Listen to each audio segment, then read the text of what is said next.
Here's Grainger. Is that you, darling? You're home early. Yes, I know, Grace. Is dinner ready? I must eat quickly and get back to the laboratory. Robert Playfield, you've been at that laboratory every night for the past 2 weeks. Well, it can't be helped. I'm working on a very important project. But what is this important project? I can't tell you. It's an extremely secret matter. May I go over to the laboratory with you? No, that's impossible. I'll be back around midnight. Robert. Now, what is it now? I've told you all I'm going to. This note. I found it crumpled up in the wastepaper basket in your room. Grace, have you been snooping through my things? Yes, I have. And I think I'm entitled to an explanation. Just why would anyone write you a letter threatening to kill you? This is Steve Grainger, private detective, with a story about a well-known scientist, the FBI, and a worried wife. A combination which had me going dizzy. In just a moment, I'll take you back to one of my most interesting cases.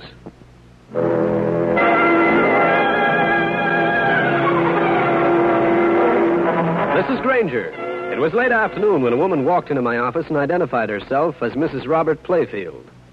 She was a very beautiful woman, in her middle 30s, and she was also very worried. Mr. Grainger, I'm here because of my husband, Robert Playfield. You may have heard of him. He's the electronics expert. Yes. Seems to me I've read about him in the papers. A lot of development work for the government. That's right. Mr. Grainger, I have reason to believe that someone intends to kill my husband.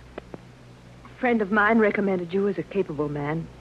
I thought you could handle this matter. If I did, the first thing I'd do would be to check the FBI. Mr. Grainger, I don't care how you handle this. I simply want my husband protected at any cost. Do I make myself plain? You certainly do. And I'll be glad to help. But, Mr. Grainger, there's one thing to remember. My husband is to know nothing about this. You understand? Nothing.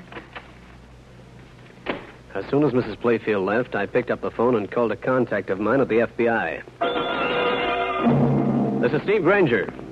Say, is Pete around? Thanks. Now, hiya, Pete. What do you got in Robert Playfield, the electronics expert? I see. You keeping an eye on him? Of course I've got a reason for asking. His wife was just in here. She hired me to see he didn't get hurt. Sure. Yeah, I'll be around. I hung up, got on my coat, and beat it over to take a look at Dr. Playfield's laboratory.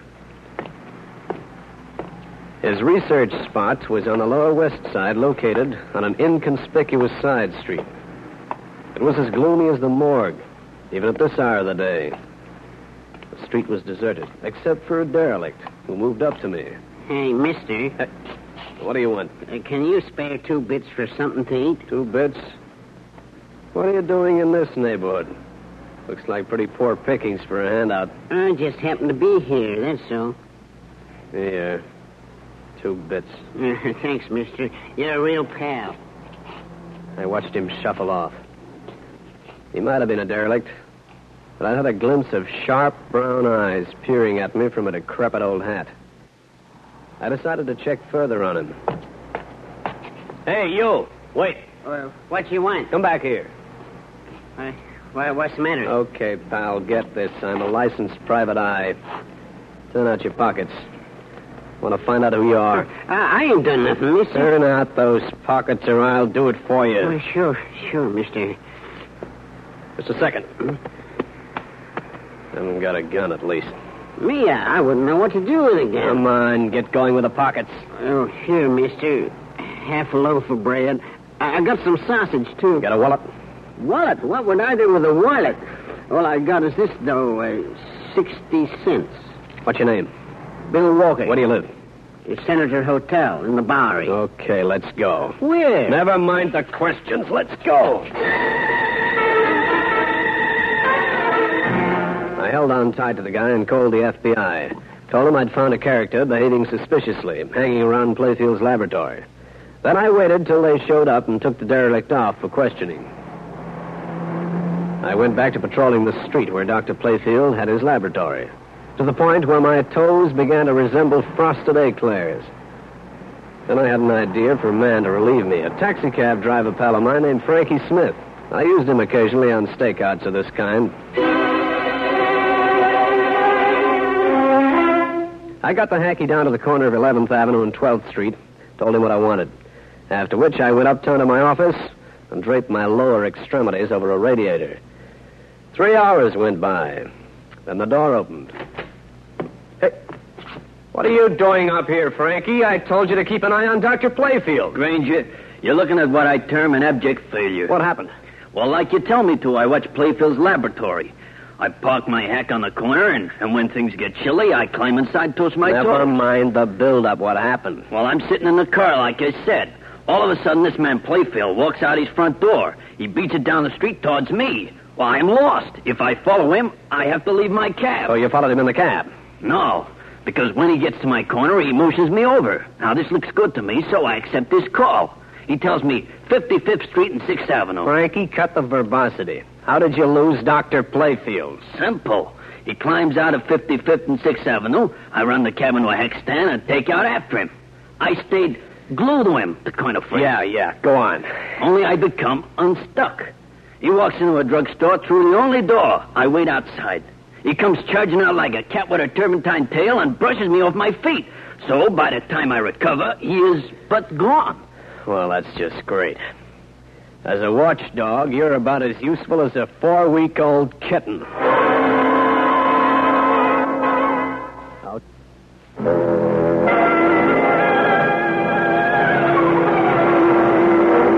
I didn't like the sound of it. If Frankie Smith hadn't been able to keep on Dr. Playfield's tail, there was something peculiar going on, because Frankie was a good tailman. I decided to check, dial the doctor's number. He answered the phone himself. I muttered wrong number and hung up. So he's home, huh? Well, you sure got yourself into a panic for nothing. Zip your lip, my fancy friend. Here, this is Playfield's address, out on Long Island. Get out there and keep an eye on the place all evening. I'll relieve you at 10 o'clock. Care to set your watch with mine? Get out there, I said. Okay, Simon Legree, I'm going. Frankie left the office. I grabbed myself a quick bite of food at a corner beanery, went back towards 11th Avenue and 12th Street. In the half-gloom of early dusk, the laboratory looked even worse than during the daytime. I stopped at one of the windows, but the black paint on it eliminated any chance of looking inside. Then suddenly there was a voice from behind me. What's your name? Who are you? What are you doing down here? Why? Federal Bureau of Investigation. Oh, pardon me. Here's my card. Steve Grainger, license number 2486. Okay, Grainger, but you know how it is. Forget it. What happened with that Bill Walker I had you fellas take downtown? I don't know. Pete was still interviewing him when I left. Anything stirring around here? Nothing except the wind. I wish that had died down. This was 10 o'clock on the nose. Time to relieve Frankie on watch.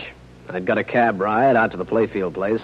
A large house set back from the street, looming like a white ghost in the night. Frankie's cab was down the street.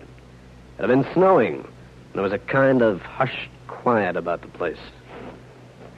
I circumnavigated the entire house looking for him. Through one window, I could see Mrs. Playfield, plus a beautiful young girl, plus a man who must have been Dr. Playfield himself. But no sign of Frankie Smith. Okay, mister, that's far enough. Put up your hands. Who are you? What's the idea of the gun? I'll ask the questions. What are you looking for? Maybe I forgot my lawnmower last summer. All right, funny man. March into the house. We'll call the police, and you can have a detective as a street man. Just a minute. Let me show you. Don't reach for anything. I'm only getting my identification here. Steve Grainger, licensed private investigator. What's all this about? Why are you here? You know the Playfields? Yeah. Michael Grant, Dr. Playfield's assistant. I had a man watching this place. He seems to have disappeared. He came in that cab up the street. Have you seen him? I saw him standing by the cab some time ago. How'd you happen to come outside? Oh, we were playing cards. Dr. Playfield went into the kitchen to make a drink. Well, he forgot the card game and talked. I wanted a breath of fresh air. Thought I heard somebody. I wonder where Frankie could have gone to. It's light enough to look for tracks. They'll be clear in the snow. Want to make a try? Come on.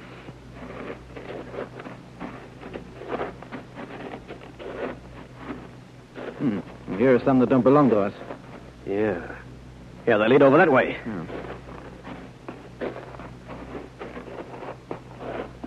Hey, look, the tracks go around the back of the house. Yeah.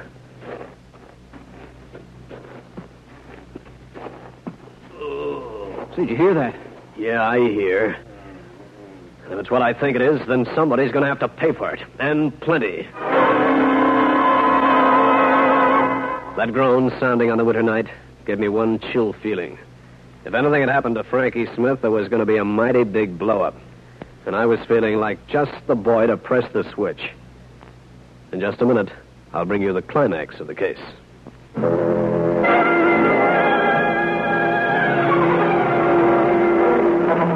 When we heard the groan coming from the back of the Playfield house, Michael Grant and I crunched fast through the snow. All the time, I couldn't help a feeling of apprehension. And then we saw it, a figure behind the woodbox. As we raced up, I recognized Frankie Smith, trying hard to raise himself onto his feet. Frankie, are you all right? Oh, my head. Who hit you? You think I got eyes in the back of my head? Oh, they came up from behind you, huh? Oh, yeah. Well, come on. I better get you to a doctor. Grant and I loaded Frankie into his cab, and I drove him to a doctor. While the medico was making his checkup, I called Cal Hendricks. Hiya, Steve. How's the mayhem and murder business? Save the comedy for your newspaper pals, will you? Listen, Cal, call the FBI for me, will you? Sure, Stevie. What's up? Just ask for Pete and ask him to run a quick check on a man named Michael Grant. He's a sort of assistant to Dr. Robert Playfield. Playfield, the electronics man? Yeah. Look, do you have to ask so many questions? Well, how do you think I make a living? I know how you make a living, my friend, out of my sweat and tears. I get myself beaten up regularly, and you get the story. Well, one of us has got to come out with something. Get on to the FBI, Cal. And tell them to call you back. I'll drop by and find out what they tell you. Okay, Stevie. Oh, one thing. Yeah. Don't be too careful in dark alleys, will you? Give the hoods an even break. Otherwise, I don't eat this week. I hung up and went back to the doc, who was patching up Frankie Smith. The cabbie was okay, so we got back into his taxi, and he dropped me off at my place. The following morning, I was in my office bright and early. I checked with Cal Hendricks, found the FBI had given Michael Grant a clean bill of health. Then I got my first surprise of the day. Dr. Robert Playfield walked in and started talking without preamble. You are Steve Grainger, are you not? I am, Dr. Playfield. Mr. Grainger, my wife has told me about employing you. At first, I was inclined to be angry at her interference, but when I remembered what happened last night, I agreed with her. Oh, what happened last night? It was at our place in Long Island. First, I noticed a taxi parked up the street. The driver was watching the house. Oh? Later, Michael Grant went outside. He was gone for some time. When he returned, he was quite evasive. Michael Grant? He's been my laboratory assistant lately. However, just recently, I've begun to distrust him. Why? Well, I can't tell you precisely. It's just a feeling. He's too curious about my work. He snoops around. He gets into things that are confidential. Frankly, my work is highly secret. If this invention were to fall into the wrong hands, it would be disastrous. Do you want me to accompany you to the laboratory? Oh, that won't be necessary. However, my wife is giving a costume party tonight. One she's planned for months. In spite of being extremely busy, I have agreed to be there. I want you there, too. What time? The party gets underway at 8. I'll be there at 7.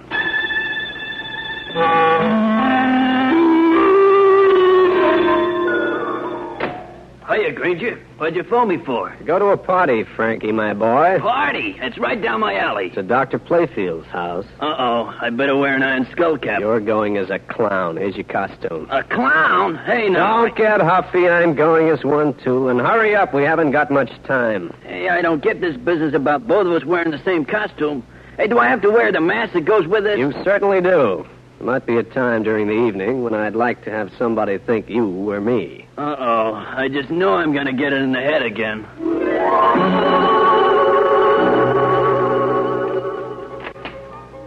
Mr. Grainger, I'm so glad you could come. Evening, Mrs. Playfield. May I present Frankie Smith? How do you do? Hiya. He's acting as my assistant. Oh, well, come in, please. Darling, Mr. Grainger's here. Oh, glad to have you, Grainger. Grainger, my suspicions regarding Grant are becoming stronger every minute. Please be very alert this evening. Dr. Robert Playfield was attired in a fake suit of armor that added a grotesque note to the conversation. The guests began arriving, 18 in all. Grant was there in costume. Also a girl I'd seen at this house the night before. Her name was Linda Miller. Her job, Playfield's private secretary. A while later, Dr. Playfield motioned to me, and I followed him. What's wrong, Dr. Playfield? Close the door, please. This morning, I told you that I've been working on a very hush-hush device for the government. It happens to be an improvement on the present guided missile. Huh? I have developed a new electronic follower, the performance of which has amazed everybody. Go on. What I didn't tell you this morning is that I have been approached several times by other interests. How were these approaches made? Telephone calls, letters, and so forth. Recently, these people, whoever they are, have become more than insistent. This is the latest threat. I just found it on my desk. You have 1 hour in which to make up your mind. You found this on the desk? You don't know how it got there? No. I'm afraid, Dr. Playfield, that this is out of my hands. I'm telephoning the FBI. I told Playfield to rejoin his guests and say nothing. Then I suited my action to my words. It took me almost a half hour to find Pete, the federal man, and make my report. I barely hung up when I heard it. I was out of that study and into the living room quicker than a dog after a bone. All right. Who screamed here? Mr. Grainger, in the alcove. A guy in armor. Dr. Playfield. Stabbed. Is he? Doesn't seem to be any pulse. Let me lift his visor. But that's Michael Grant. Playfield at all. Yeah. But how did he get into your husband's costume? I don't know. Robert was wearing it when he was here a little while ago. I heard a lot of commotion in here. Grainger, what's going on? Frankie, where are you been? What's the matter with you? I feel awful sleepy, Grainger. Awful sleepy. You've been drinking. With whom? A nice girl. Linda Miller. Awful nice girl. She gave you this drink? Yeah, you lie down. Is he drunk? Hardly. Somebody gave him a Mickey. You mean poison? Knockout drops. Now, look. Herd these guests into the other room. Nobody is to leave the house. I'll put Frankie on this couch. And Mrs. Playfield? Yes? Tell your husband I want to see him right away.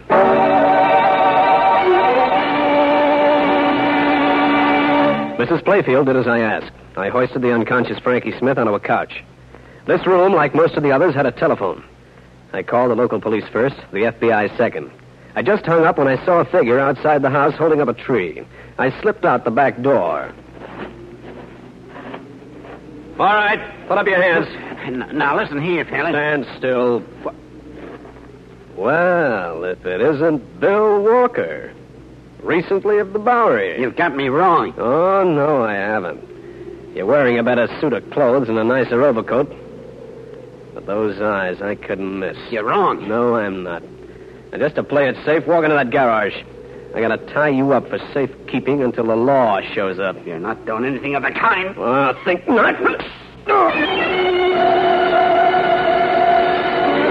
I dragged Bill Walker into the garage, found a length of clothesline, and tied him up. Then I went back to the house, looking for 2 missing people.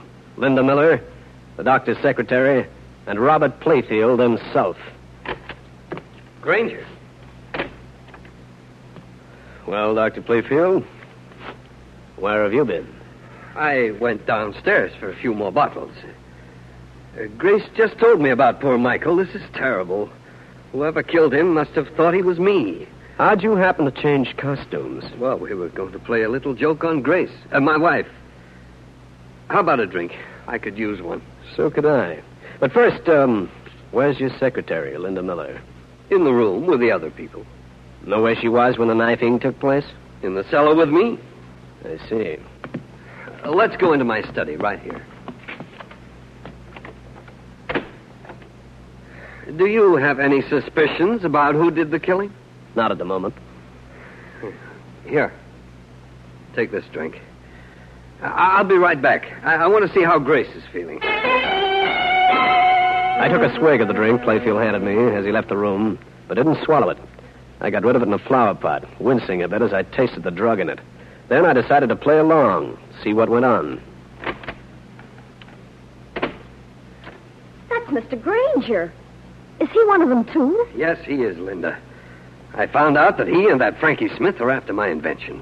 They're both spies. What are you going to do with them? Turn them over to the police when they arrive. Now, run along. Very well. And don't say a word to anyone. All right, I won't.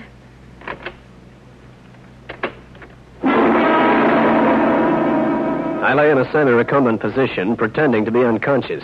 Dr. Playfield waited a long second and pulled a revolver out of his pocket and moved towards me. He held the gun in a towel to deaden the sound. Dr. Playfield, I wanted to tell you that... What are you doing with that gun? He might come to and get violent. Now, please stay out of here. You were going to shoot him, weren't you? I'm going out and tell... Oh, no. You're keeping that pretty mouth shut. Let go, you're choking me. Hold it, Playfield. Grainger, I thought you were... Sorry to disappoint you. Why, you... Hold it, Playfield. What? I'm Carlson, Federal Bureau of Investigation. You're under arrest for the murder of a federal agent. No. Well, friends, that's the story. I'll be back to wrap up the case in just a minute. The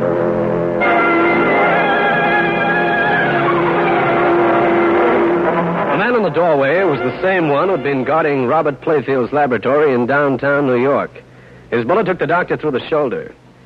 After medical treatment, Playfield was taken to the city for booking. The FBI man, Carlson, filled in matters for me. We couldn't afford to have you know the truth, Grainger. We've been suspicious of Playfield for a long time. We planned a grant on the lab to keep an eye on him. Grant had found out that Playfield was dealing with a subversive group. That's why Playfield killed him. And what about those threatening letters? Playfield planted those himself. He was due for a big payoff tomorrow, then he was going to disappear. And his secretary, Linda Miller? Yeah, Playfield fooled her. She's innocent. Even though she did feed Frankie Smith knockout drops. I guess I wasn't much of help. But you were, Grainger. When Mrs. Playfield employed you as a guard, it brought matters to a head. Well, at least that's a minor comfort.